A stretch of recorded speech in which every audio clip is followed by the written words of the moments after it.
سماعون للكذب أكالون للسحت فإن جاءوك فاحكم بينهم أو أعرض عنهم وَإِن تُعْرِضْ عَنْهُمْ فَلَن يَضُرُّوكَ شَيْئًا وَإِنْ حَكَمْتَ فَاحْكُم بَيْنَهُم بِالْقِسْطِ إِنَّ اللَّهَ يُحِبُّ الْمُقْسِطِينَ۔ یہ کان لگا لگا کر جھوٹی باتیں سننے والے، جی بھر بھر کر حرام کھانے والے ہیں۔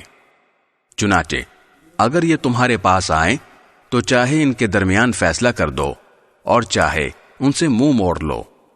اگر تم ان سے منہ موڑ لو گے تو یہ تمہیں کوئی نقصان نہیں پہنچا سکیں گے، اور اگر فیصلہ کرنا ہو تو انصاف سے فیصلہ کرو، یقیناً اللہ انصاف کرنے والوں سے محبت کرتا ہے۔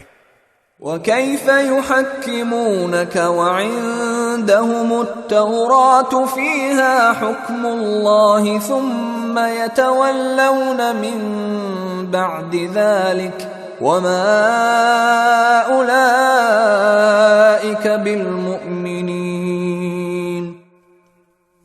اور یہ کیسے تم سے فیصلہ لینا چاہتے ہیں جبکہ ان کے پاس تورات موجود ہے جس میں اللہ کا فیصلہ درج ہے، پھر اس کے بعد فیصلے سے منہ بھی پھیر لیتے ہیں، دراصل یہ ایمان والے نہیں ہیں۔